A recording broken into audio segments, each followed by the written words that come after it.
Halo, Assalamualaikum warahmatullahi wabarakatuh. Bertemu lagi dengan saya Tri Lestira, Putri Warga Negara ya.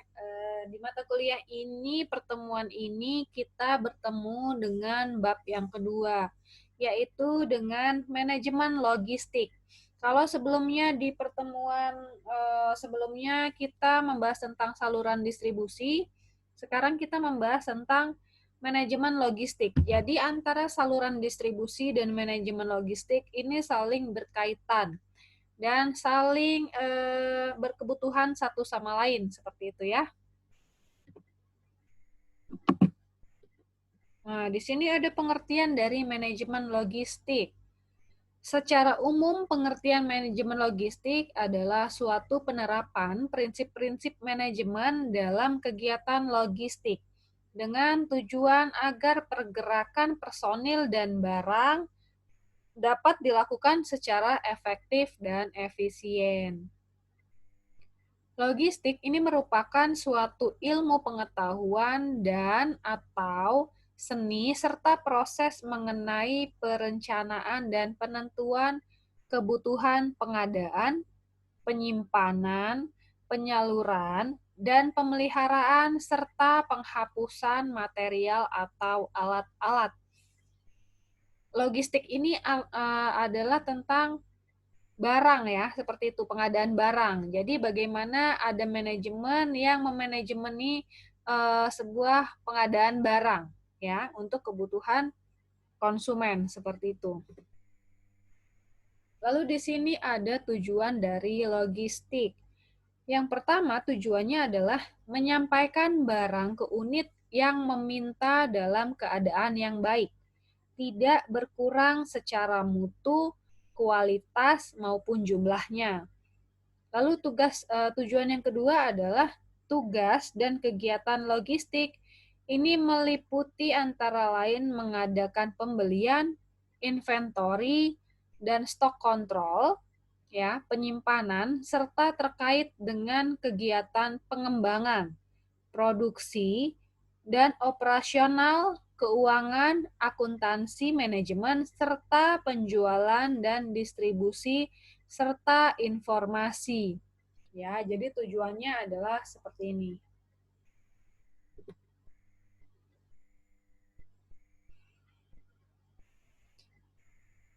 Dalam suatu kegiatan dari tahap persiapan, pelaksanaan sampai dengan pencapaian tujuan atau sasaran, ini diperlukan kerjasama yang terus-menerus antara pimpinan atau staf, perencana, pelaksana, dan pengawas dengan masing-masing kegiatan yang dilakukan sesuai dengan uraian tugas masing-masing. Seluruh kegiatan diarahkan pada pencapaian tujuan untuk mencapai sasaran organisasi. Ya, jadi kegiatan dari manajemen logistik ini harus adanya kerjasama yang erat antara pimpinan sampai ke staf yang terbawah pun itu harus melakukan kerjasama yang baik demi untuk mencapai tujuan dari organisasi atau perusahaan tersebut ya. Nah, di sini selanjutnya ada fungsi dari manajemen logistik. Manajemen logistik ini punya 6 fungsi. Yang pertama adalah fungsi perencanaan, lalu yang kedua ada fungsi penganggaran, ketiga ada fungsi pengadaan, yang keempat fungsi penyimpanan, yang kelima fungsi penyaluran atau distribusi, dan yang keenam adalah fungsi penghapusan. Kita bahas satu persatu maksud dari fungsi-fungsi si manajemen logistik ini. Yang pertama di sini ada fungsi perencanaan ya. Perencanaan ini dapat dibagi ke dalam periode-periode sebagai berikut. Yang pertama ada perencanaan dalam rencana jangka panjang, kemudian ada perencanaan dalam jangka menengah, lalu ada perencanaan dalam jangka pendek ya. Jadi dalam menjalankan apapun, menjalankan bisnis apapun itu harus memiliki rencana dari jangka panjang sampai jangka pendek ya. Jadi melalui fungsi perencanaan dan penentuan kebutuhan ini, maka akan menghasilkan antara lain adalah merencanakan tentang pembelian, lalu merencanakan tentang bagaimana rehabilitasi, kemudian merencanakan tentang dislokasi, merencanakan tentang sewa, sampai merencanakan pembuatan, ya. Tentu saja ini berkaitan dengan si produk itu sendiri, ya. Lalu yang kedua di sini ada fungsi penganggaran. Penganggaran atau budgeting ini adalah semua kegiatan dan usaha untuk merumuskan perincian penentu kebutuhan dalam suatu skala tertentu atau skala standar, yaitu skala mata uang dan jumlah biaya. Dalam menyusun anggaran, terdapat beberapa hal yang harus diperhatikan, antara lain adalah peraturan-peraturan terkait, lalu pertimbangan politik, sosial, ekonomi, dan teknologi, kemudian hal-hal yang berhubungan dengan anggaran, lalu yang terakhir pengaturan anggaran seperti sumber biaya pendapatan sampai dengan pengaturan logistik.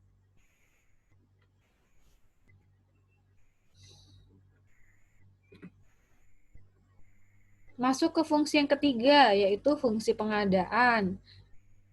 Pengadaan ini adalah semua kegiatan dan usaha untuk menambah dan memenuhi kebutuhan barang dan jasa berdasarkan peraturan yang berlaku dengan menciptakan sesuatu yang tadinya belum ada bisa menjadi ada. Nah, di sini ada cara-cara yang bisa dilakukan untuk menjalankan fungsi pengadaan. Yang pertama adalah pembelian, lalu penyewaan, peminjaman, pemberian atau hibah, penukaran, pembuatan, dan yang terakhir adalah perbaikan. Nah, jadi apa sih pengadaan? Apa yang diadakan? Tentu saja yang diadakan atau pengadaan di sini adalah tentang sebuah produk barang, seperti itu ya.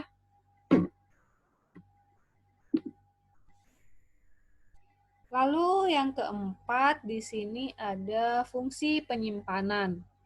Tentu saja kalau ada barang, pasti ada tempat untuk penyimpanan seperti itu ya. Jadi penyimpanan merupakan suatu kegiatan dan usaha untuk melakukan pengelolaan barang persediaan di tempat penyimpanan.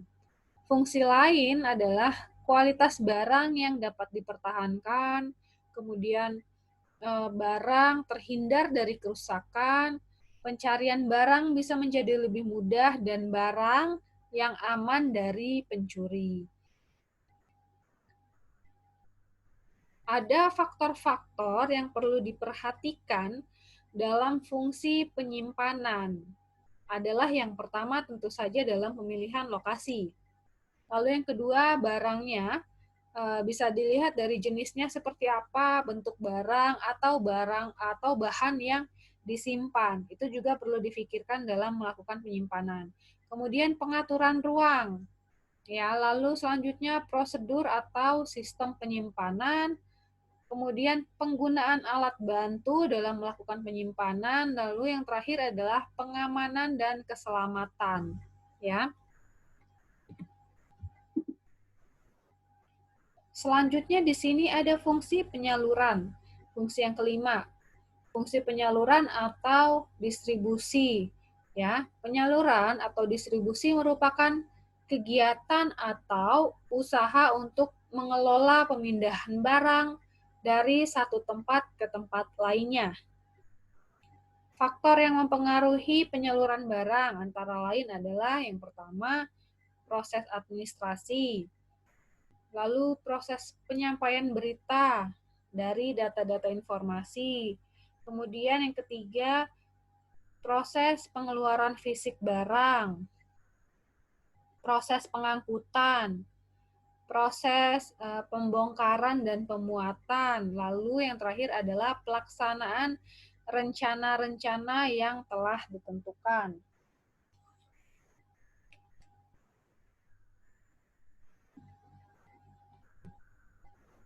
Kemudian yang keenam, di sini ada fungsi penghapusan. Lalu di sini penghapusan maksudnya adalah kegiatan atau usaha pembebasan barang dari pertanggungjawaban sesuai peraturan dan perundang-undangan yang berlaku. Nah, di sini ada alasan kenapa harus melakukan penghapusan barang. Antara lain yang pertama adalah barang hilang akibat kesalahan sendiri, kecelakaan, bencana alam, administrasi yang salah, tercecer, atau tidak ditemukan. Lalu yang kedua, teknis dan ekonomis.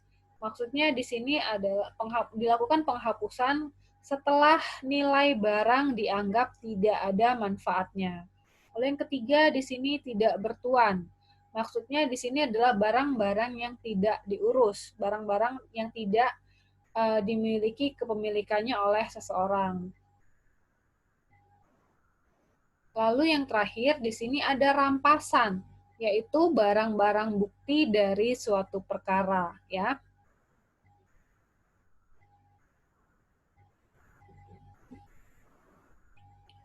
Lalu kita bisa simpulkan dari beberapa fungsi-fungsi tadi, di sini ada kegiatan manajemen logistik. Jadi, manajemen logistik ini memiliki dua kegiatan. Yang pertama adalah kegiatan manajerial, dan yang kedua adalah kegiatan operasional.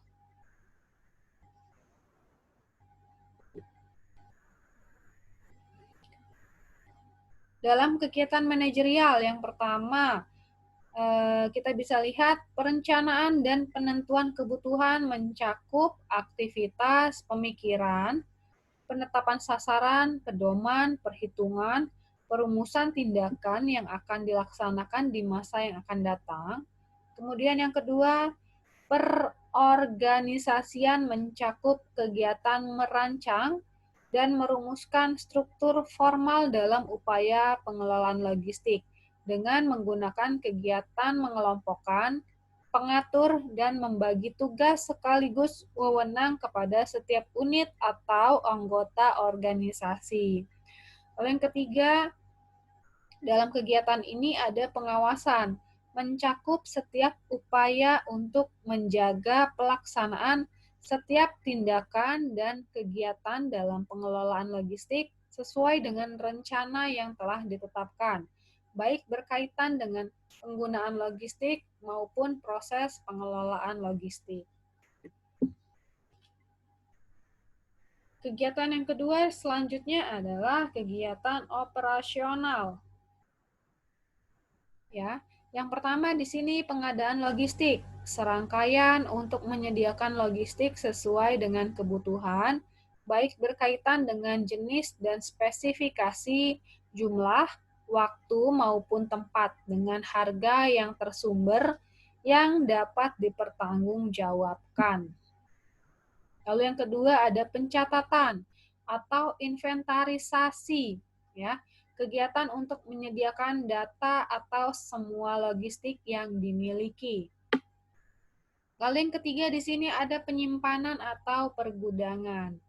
Kegiatan pengurusan logistik ini baik yang bersifat administratif maupun operasional, berkaitan dengan perumusan maupun kebersamaan tata kerja, tata ruang, tata usaha, maupun pengetahuan barang di gudang.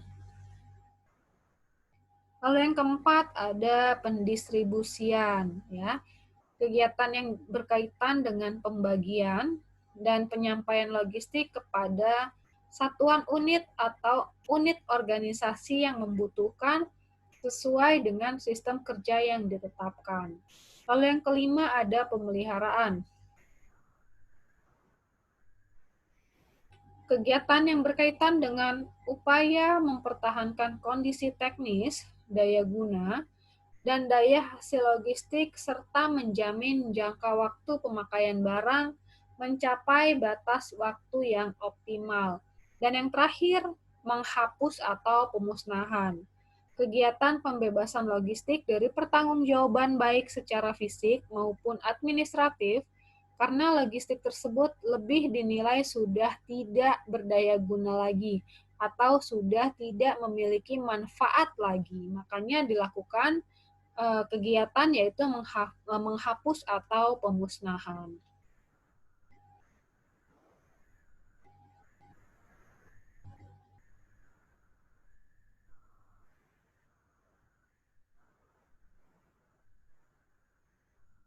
Ada lagi yang belum saya sampaikan ya tentang fungsi utama logistik. Jadi fungsinya yang pertama adalah pergudangan, kemudian sebagai manajemen persediaan, lalu yang ketiga sebagai transportasi, dan yang keempat adalah sebagai manajemen informasi logistik ya. Kalau kalian pikir kenapa sih dalam logistik itu memiliki fungsi sebagai pergudangan? Ya, tentu saja harus ada pergudangan. Kenapa? Karena siklus produksi dan konsumsi itu biasanya jarang sekali bisa bertepatan untuk bertemu ya. Jadi kebanyakan perusahaan itu harus menyimpan barang atau harus menyimpan barang jadi ya sementara belum terjual. Sementara barang itu belum laku, tentu saja harus bisa disimpan dalam pergudangan gitu ya. Lalu yang kedua yang tadi saya sebutkan ada manajemen persediaan.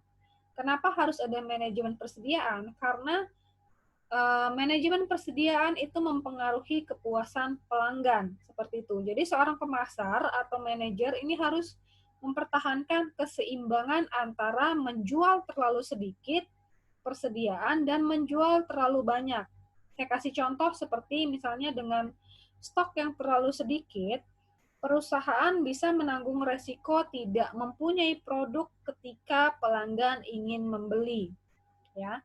Atau dengan stok yang terlalu banyak, ini bisa membuat biaya penyimpanan yang lebih tinggi dari seharusnya, ya. Dan dengan kelebihan stok itu biasanya barang suka menjadi usang. Atau dengan stok yang terlalu banyak tapi ketika belum laku akan mengakibatkan barang kadaluarsa sebelum barang itu laku. Makanya di sini kenapa harus ada manajemen persediaan yang bisa menyeimbangkan antara stok barang dengan kebutuhan konsumen. Seperti itu. Lalu tadi saya menyebutkan juga fungsi yang ketiga ada transportasi ya. Jadi dalam mengirimkan barang ke gudang, perantara pelanggan perusahaan dapat menggunakan transportasi seperti jalur kereta api, truk, kemudian pesawat, dan lain-lain ya, bisa darat, laut, udara, seperti itu. Lalu fungsi yang terakhir tadi saya sebutkan adalah manajemen informasi logistik ya. Jadi perusahaan ini mengelola rantai pasokan. Jadi melalui informasi dari mitra saluran, dari saluran distribusi, ini sering berhubungan untuk berbagi informasi dan membuat keputusan logistik yang lebih baik. Jadi antara si manajemen logistik ini dengan saluran distribusi ini bisa saling berbagi informasi tentang pengadaan barang, tentang kebutuhan konsumen, dan lain-lain seperti itu. Jadi seperti ini materi tentang manajemen logistik. Semoga kalian bisa memahami lebih baik, memahami dengan baik apa yang saya sampaikan. Kita akan bertemu lagi di pertemuan selanjutnya. Saya akhiri. Wassalamualaikum warahmatullahi wabarakatuh.